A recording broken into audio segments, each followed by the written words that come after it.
The Indian subcontinent, a land steeped in history and burdened by conflict, witnessed a paradigm shift on the 7th of May 2025.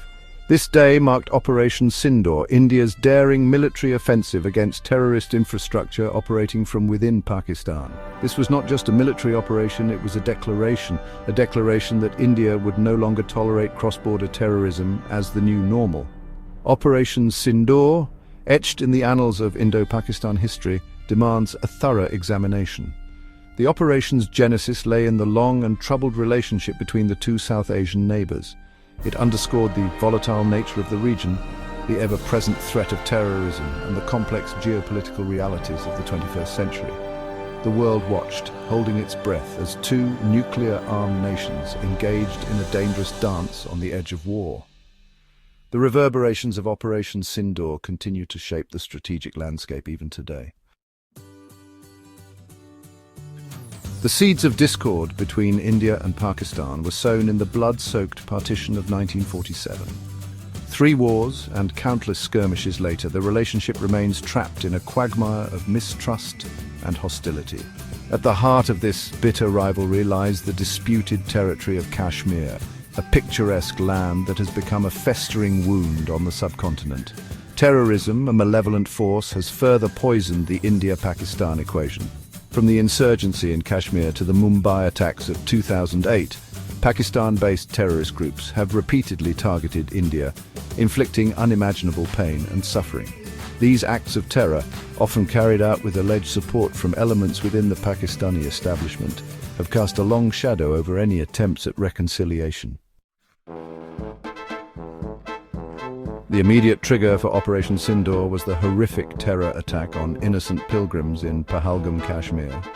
On that fateful day, April 22, 2025, the serenity of the Himalayan valley was shattered by the deafening roar of gunfire and explosions. A convoy of tourists, including women, children and elderly pilgrims, came under a brutal and indiscriminate attack.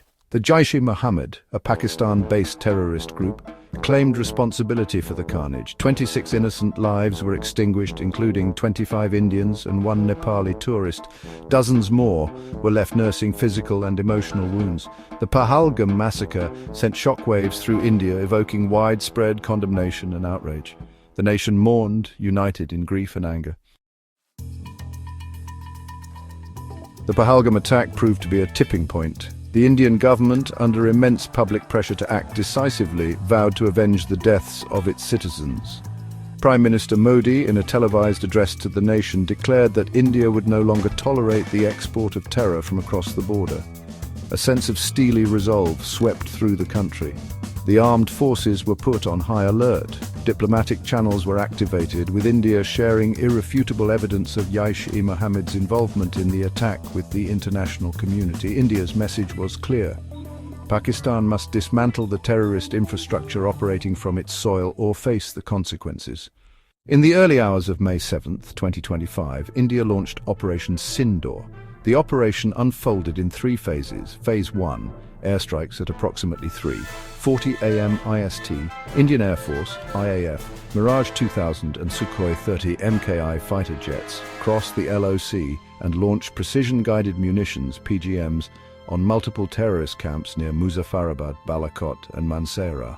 The strikes were carried out with Spice 2000 bombs and Hammer missiles. The targets included training camps, ammunition dumps and communication hubs. Phase 2, missile deployments following the airstrikes. India deployed surface-to-surface BrahMos cruise missiles targeting more entrenched infrastructure in Khyber Pakhtunkhwa. These strikes were aimed at deeper targets to disrupt command and control facilities, allegedly run by the ISI, Inter-Services Intelligence. Phase 3, naval and cyber operations. While no kinetic naval action was reported, the Indian Navy deployed assets in the Arabian Sea to deter any seaborne response. Additionally, there were reports of cyber disruptions in Pakistan's communication networks, possibly initiated by India's cyber warfare units. The coordination and precision of these operations were a testament to the Indian military's resolve and capability. The message was unequivocal: India would not stand idly by while its citizens were threatened. The international community watched closely, with reactions varying from support to calls for restraint. The events of May 7th marked a significant escalation in the ongoing conflict, setting the stage for a new chapter in Indo-Pak relations. The aftermath of Operation Sindoor left an indelible mark on both nations. For India, it was a demonstration of strength and resolve. For Pakistan, it was a moment of reckoning. The world had witnessed the lengths to which India would go to protect its sovereignty and citizens.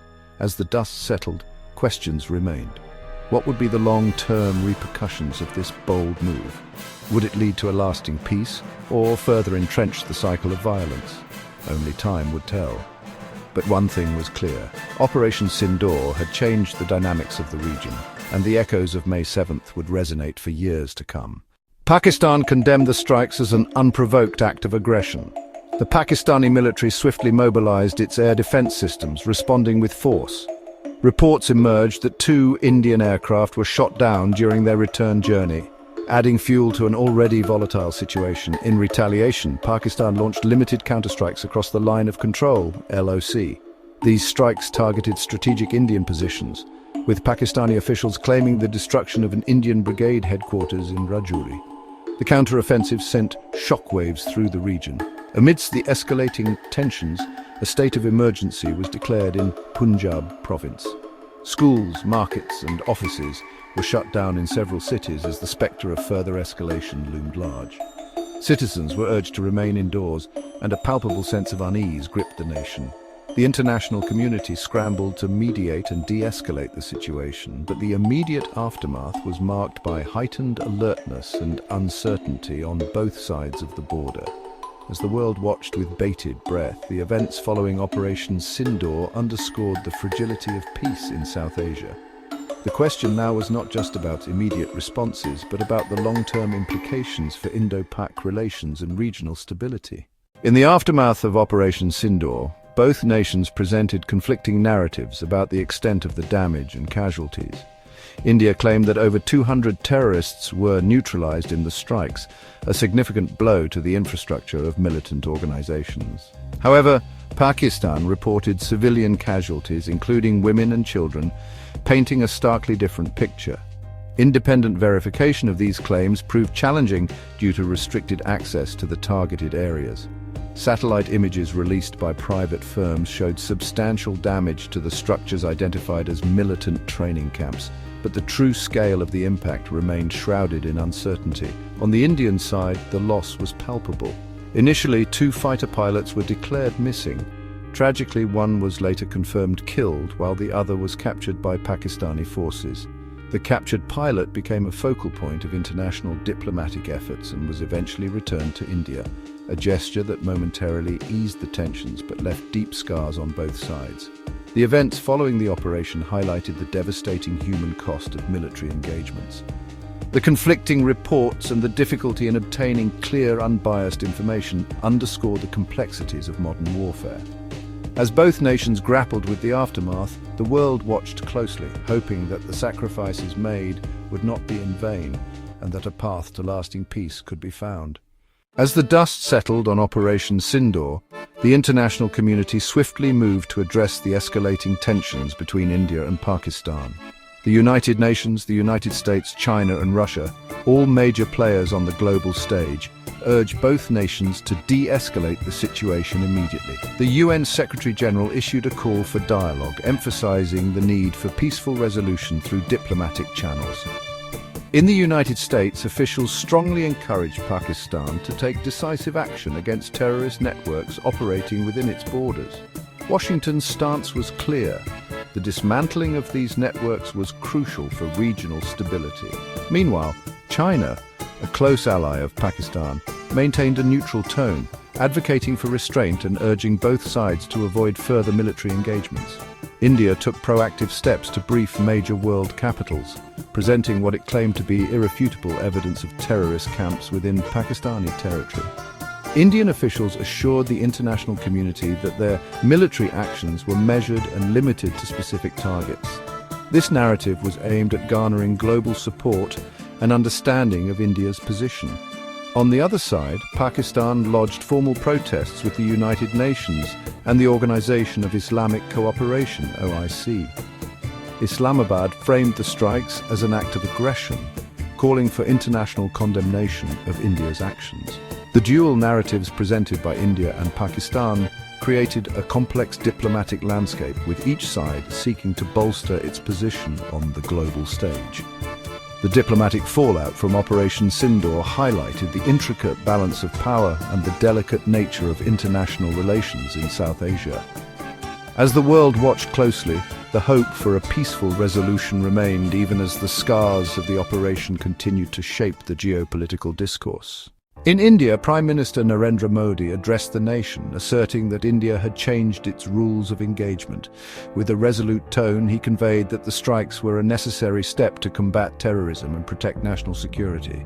The opposition parties, barring a few exceptions, rallied behind the government's action, showcasing a rare display of political unity in the face of external threats. In Pakistan, Prime Minister Shehbaz Sharif convened a joint session of parliament, warning of grave consequences if India continued its aggression.